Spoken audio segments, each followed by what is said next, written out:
일어나서 먹으라. 일어나서 먹으라. 이 제목으로 하나님 말씀 전하겠습니다. 엘리야 선지자가 아합 왕과 벌인 세 번의 싸움, 세 번의 전쟁에서 모두 승리했습니다. 이는 본질적으로 바알과 전쟁을 벌이신 하나님의 승리였습니다. 바알이 얼마나 거짓되고 헛된 우상인지를 세 번의 영적 전쟁을 통해 보여주신 것입니다. 첫 번째 전쟁은 가뭄이었습니다. 가뭄의 전쟁. 엘리야가 아합에게 예언한 대로 3년 동안 하늘에서 비 한 방울 내리지 않았습니다.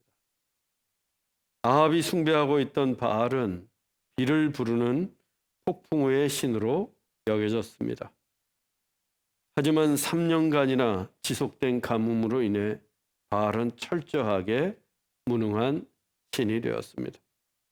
두 번째 전쟁은 불의 전쟁이었습니다. 하늘에서 불을 내려 제단 위에 제물을 태우는 신이 참 하나님이라는 대결이었습니다. 바알 선지자들은 이른 아침부터 저녁 때까지 바알의 이름을 부르고 뛰놀며 미친 듯이 소리를 지르고 또 칼과 창으로 자해까지 했지만 바알은 아무런 응답이 없었습니다. 아합 왕과 바알 선지자들은 바알이 손에 든 번개로 하늘에서 번갯불을 내릴 것으로 굳게 믿고 있었지만 바알은 이번에도 무능하기만 했습니다. 당연합니다. 바알은 사람의 상상과 손으로 만든 헛된 우상이기 때문입니다. 이어서 엘리야가 하나님께 불을 내려달라고 기도했습니다. 그러자 하늘에서 지체 없이 불이 떨어져 제물과 제단과 돌과 흙과 도랑의 물까지 전부 다 태웠습니다. 엘리야의 승리였습니다. 불의 전쟁을 승리로 이끈 엘리야는 바알 선지자 450명을 기손 시내로 끌고 가 모두 죽이며 완전한 승리를 선포했습니다. 세 번째 전쟁은 비의 전쟁이었습니다. 3년의 가뭄으로 인해 이스라엘 온 땅에는 심한 기근이 닥쳤습니다. 바알은 가뭄에 대해 철저하게 무능했고 무기력한 신이었습니다. 누구도 비를 부를 수 없는 그때 엘리야가 갈멜산 꼭대기에 올라가 땅에 엎드려 얼굴을 무릎 사이에 놓고 하나님께 기도했습니다. 그렇게 7번의 기도를 마치자 하늘에서 큰 비가 쏟아졌습니다. 아합은 서둘러 마차를 타고 이스라엘로 내려갔습니다. 그때 하나님의 능력이 엘리야에게 임하자 엘리야가 허리를 동이고 쏟아지는 빗속을 뚫고 달리는데 아합의 마차보다 더 빨리 앞서 달려갔습니다. 어떤 싸움에서도 아합은 엘리야를 이길 수 없고 바알은 결코 하나님의 적수가 될 수 없음을 단적으로 보여주는 장면이었습니다. 이상과 같이 엘리야는 아합과 벌인 세 번의 전쟁에서 3전 전승 모두 승리했습니다. 그것도 완벽한 승리, 완전한 승리였습니다. 그리고 오늘의 본문이 이렇게 이어집니다. 본문 1절로 2절입니다. 아합이 엘리야가 행한 모든 일과 그가 어떻게 모든 선지자를 칼로 죽였는지를 이세벨에게 말하니 이세벨이 사신을 엘리야에게 보내어 이르되 내가 내일 이맘때에는 반드시 내 생명을 저 사람들 중 한 사람의 생명과 같게 하리라. 그렇게 하지 아니하면 신들이 내게 벌 위에 벌을 내림이 마땅하니라 한지라. 아합 왕이 엘리야가 행한 모든 일을 자기의 아내 이세벨에게 고했습니다. 불의 전쟁의 결과를 전하며 엘리야가 어떻게 바알 선지자들을 칼로 죽였는지도 이야기했습니다. 이 악한 아합 왕보다 더 사악한 왕비가 이세벨입니다. 이세벨은 본래 시돈의 공주였습니다. 시돈은 바알의 나라, 바알 숭배의 본산이라고 했습니다. 이세벨의 아버지이자 시돈의 왕이었던 엣 바알은 그 이름의 뜻이 바알과 함께한 자, 바알과 함께한 자라고 할 정도로 시돈은 바알을 숭배하던 나라였습니다. 또 이세벨이란 이름의 뜻도 바알은 어디에 계시는가라는 뜻으로 바알을 부르는 이름이었습니다. 이렇듯 이세벨은 바알 숭배와 뗄래야 뗄 수 없는 여인이었습니다. 바알이라는 우상을 이스라엘로 들여온 장본인도 이세벨이었고, 바알 선지자 450명을 세우고 그들에게 녹봉을 준 이도 이세벨이었습니다. 그런데 엘리야 선지자가 그 바알 선지자 450명을 모조리 죽였다고 합니다. 이세벨은 아합과 함께 이스라엘을 바알의 국가로 만들려고 전국 곳곳에 바알 산당을 짓고 바알 선지자도 450명이나 두었습니다. 바알 숭배를 바탕으로 이스라엘을 강력하게 통치하려고 했습니다. 그런데 그 통치의 수단인 바알 선지자들이 다 죽었습니다. 바알은 세상에서 웃음거리가 되었고 자신의 권위는 수치를 당하게 되었습니다. 엘리야 한 사람 때문에. 아합은 하늘에서 여호와의 불이 떨어지는 광경에 압도되어서 엘리야 선지자의 말을 순순히 따랐습니다. 그렇지만 이세벨은 전혀 달랐어요. 일단 이세벨은 갈멜산 현장에 있지 않았습니다. 하나님의 불이 떨어지는 것도 보지 못했어요. 즉 그녀는 불의 전쟁에 대한 아무런 감흥이 없었습니다. 단지 바알 선지자 450명이 엘리야의 칼에 죽임당했다는 사실에 화가 날 뿐입니다. 자신이 돈 들여 키운 통치 수단이 사라진 것에 대해 분노가 치밀어 오를 뿐입니다. 그래서 사신을 엘리야에게 보내어서 내일 이맘때에는 반드시 내 생명을 저 사람들 중 한 사람의 생명과 같게 하리라. 바알 선지자들이 죽은 것처럼 엘리야 너도 죽이겠다는 말입니다. 내일 이맘때까지. 시한도 정했어요. 앞으로 엘리야가 눈에 띄게 되면 혹은 내가 엘리야를 잡기만 하면 죽이겠다는 게 아니라 내일 당장 무슨 일이 있어도 엘리야를 잡아 죽이겠다는 뜻입니다. 이세벨의 이 말은 단지 엘리야에게 겁을 주려고 한 말이 아닙니다. 또 추락한 바알의 위상과 자신의 권위를 어떻게든 세워보겠다고 엘리야에게 분노한 척 공갈을 치는 게 아니에요. 그녀는 이미 여호와의 선지자를 대량 학살한 전력을 갖고 있습니다. 이세벨은 진짜로 엘리야를 죽이려고 한 것입니다. 그래서 신들의 이름을 들고 맹세까지 했어요. 그렇게 하지 아니하면 신들이 내게 벌 위에 벌을 내림이 마땅하니라. 엘리야를 내일 당장에 반드시 죽이겠다는 것입니다. 그런데 아무리 그래도 이미 3번의 전쟁에서 대승을 거둔 엘리야라면 이세벨의 위협 따위는 전혀 개의치 않을 것 같습니다. 전에도 이세벨은 엘리야를 잡아 죽이려고 했고 그때도 엘리야는 눈 하나 깜짝하지 않았습니다. 그런데 이번에는 엘리야가 어떤 반응을 보이는가? 본문 3절로 4절입니다.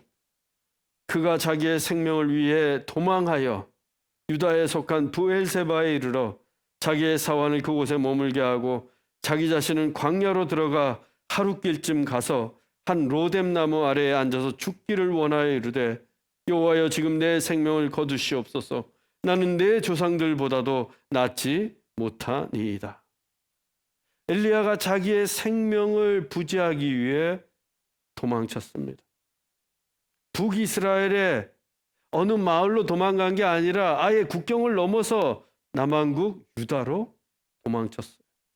그것도 유다의 땅끝 최남단인 브엘세바까지 도망을 쳤습니다.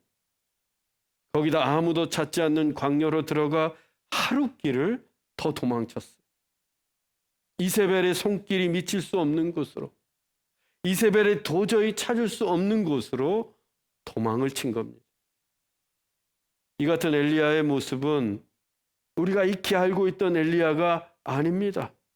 천하를 호령하던 엘리야가 이럴 수는 없어요. 갈멜산의 그 용맹하던 엘리야와는 너무도 낯설기만 합니다. 그런데 그뿐만이 아닙니다. 광야로 하룻길을 가던 엘리야가 한 로뎀나무를 발견하고는 그 아래에 주저앉았습니다. 사실 이 정도면 이세벨의 추격을 따돌리기에는 충분합니다. 아무리 사악한 이세벨이라고 해도 국경을 넘어서 이곳 유다의 브엘세바 광야까지 찾아올 수는 없어요. 엘리야는 분명 안전한 곳으로 피신했습니다. 그런데 엘리야가 어떻게 합니까? 갑자기 하나님께 탄식하듯 내뱉습니다. 죽기를 원하여 이르되 여호와여 지금 내 생명을 거두시옵소서. 엘리야가 죽고 싶은 충동에 사로잡혔습니다. 더 이상 살고 싶지 않다고 말합니다. 이세벨이 죽이겠다고 해서 그게 무서워 먼 길을 도망쳐 왔는데, 그래서 이제 안전한 곳으로 숨었는데 갑자기 하나님께 내 생명을 거두시옵소서 죽여달라고 합니다. 기껏 살겠다고 도망쳐 왔는데 죽고 싶다니요. 엘리야가 왜 이러는 것일까요? 더 나아가 엘리야는 나는 내 조상들보다 낫지 못하니이다. 조상들보다도 못난 사람이라고 자책까지 합니다. 극심한 두려움에, 죽고 싶은 마음에, 못난 열등감까지 엘리야를 덮치고 있습니다. 그런데 사실 그의 조상 가운데 모세를 제외하고는 엘리야만한 선지자를 찾기가 쉽지 않습니다. 특히 능력에 있어서는 더욱더 그렇습니다. 하늘에서 불을 내려달라고 기도했던 엘리야입니다. 또 그 하늘에서 비를 내려달라고 엎드려 기도하던 엘리야였습니다. 하나님께서 그의 기도를 다 들어주셨습니다. 하늘에서 불도 내려주셨고 비도 내려주셨습니다. 누구보다 기도의 능력, 기도의 응답을 체험하며 살고 있던 선지자가 엘리야였습니다. 그렇다면 이번에도 어떻게 해야 합니까? 이세벨로부터 나를 지켜달라고, 이세벨의 위협에서 나를 구해달라고 하나님께 기도해야 하지 않겠습니까? 적어도 엘리야라면, 비 한 방울 내리지 않을 때에도 기도했던 엘리야라면. 그런데 죽여달라고 합니다. 내 생명을 거두어 달라고 합니다. 엘리야가 두려움에 사로잡혀서 완전히 전의를 상실했습니다. 기도할 생각은 꿈도 꾸지 못하고 그 먼 곳까지 도망을 쳤는데도 여전히 두렵기만 합니다. 불과 얼마 전에 갈멜산에서 생명을 건 전쟁에서 극적인 승리를 거두며 바알 선지자들을 대거 죽음으로 몰아넣었던 최고의 영웅이요 최강의 전사였던 엘리야가 한순간에 나락으로 떨어졌습니다. 갈멜산에서 불을 내리고 비를 내렸던 엘리야의 모습은 온데간데 없이 사라졌습니다. 이런 엘리야의 모습은 너무도 낯설고 이해하기도 어렵습니다. 그런데 그런 엘리야를 대하시는 하나님 또한 낯설고 이해하기가 어렵습니다. 본문 5절로 6절입니다. 로뎀나무 아래에 누워 자더니 천사가 그를 어루만지며 그에게 이르되 일어나서 먹으라 하는지라. 본즉 머릿맡에 숯불에 구운 떡과 한 병 물이 있더라. 이에 먹고 마시고 다시 누웠더니 하나님께 생명을 거두어 달라고 한탄하던 엘리야가 로뎀나무 아래에 누워서 잠을 잡니다. 얼마쯤 지났을까요? 하나님이 보내신 천사가 엘리야를 어루만지며 말합니다. 일어나서 먹으라. 엘리야가 눈을 떠보니 머리맡에 숯불에 구운 떡과 물 한 병이 있습니다. 지금 엘리야가 잠을 자던 곳은 광야입니다. 광야 초입에서 하루길이나 더 들어간 깊은 광야입니다. 광야는 풀 한 포기, 물 한 모금 얻을 수 없는 곳입니다. 또 그것이 로뎀 나무인데 이 로뎀 나무가 오늘날에는 쉼터, 안식처란 이미지를 가지고 있지만 본래의 뜻은 시궁창, 진흙탕입니다. 시궁창, 진흙탕. 엘리야가 광야로 도망을 가다가 시궁창 같은 진흙탕 같은 로뎀 나무에 쓰러져 잠이 들었던 것입니다. 깊은 광야에 시궁창 같은 그곳에 엘리야가 무엇을 구해서 먹고 마실 수가 있겠습니까? 아무것도 없는 곳이 광야이고 게다가 시궁창 같은 로뎀 나무 아래인데, 그런데 하나님께서 그 엘리야를 위해 숯불에 구운 떡과 물 한 병을 준비해 주셨습니다. 아무것도 없는 깊은 광야에 시궁창 같은 로뎀 나무 아래에서 떡과 물을 친히 준비해 엘리야를 먹이고 마시게 하십니다. 숯불에 구운 떡, 얼마나 맛이 있고 또 광야에서 마시는 물 얼마나 시원했겠습니까? 이것이 하나님의 은혜입니다. 하나님의 사랑입니다. 지쳐 쓰러져 누워있는 엘리야를 돌보시는 하나님의 은혜요 사랑입니다. 우리도 지치고 힘들고 또 쓰러질 때 나 혼자인 것 같지만 그렇지 않습니다. 하나님이 친히 찾아오셔서 우리를 먹이시고 마시게 하실 줄로 믿습니다. 엘리야가 그걸 먹고 마시고 또다시 누워서 잠을 잡니다. 얼마쯤 지났을까요? 천사가 다시 엘리야를 깨웁니다. 본문 7절로 8절입니다. 여호와의 천사가 또다시 와서 어루만지며 이르되 일어나 먹으라. 내가 갈 길을 다 가지 못할까 하노라 하는지라. 이에 일어나 먹고 마시고 그 음식물의 힘을 의지하여 40주 40야를 가서 하나님의 산 호렙에 이르니라. 천사는 이번에도 엘리야를 어루만지며 말합니다. 일어나 먹으라. 그리고 한마디를 덧붙였어요. 내가 갈 길을 다 가지 못할까 하노라. 이번에도 엘리야가 일어나 먹고 마셨습니다. 그리고 그 음식물의 힘을 의지하여 40주야를 가서 하나님의 산 호렙에 이르게 되었습니다. 오늘의 본문을 보면 하나님은 엘리야를 조금 더 탓하거나 책망하지 않으셨어요. 내가 너에게 불을 내리고 비를 내리는 능력을 주었는데 그깟 이세벨이 무서워서 도망을 치고 죽여달라고 하니 너 그것밖에 안 되는 인간이었어? 이렇게 나무라지 않으셨다는 거예요. 또 엘리야에게 실망하지도 않으셨습니다. 그냥 일어나 먹으라 이 말씀만 하십니다. 하나님의 본심은 이런 거예요.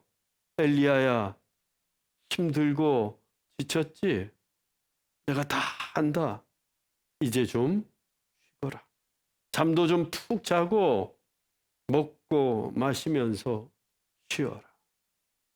그렇게 하나님은 생명을 거두어 달라는 엘리야의 투정을 다 받아주시면서 천사까지 보내어 엘리야를 먹이고 마시게 하셨습니다. 까마귀가 아니라 하늘에 천사를 보내신 거예요. 또 내가 갈 길을 다 가지 못할까 하노라.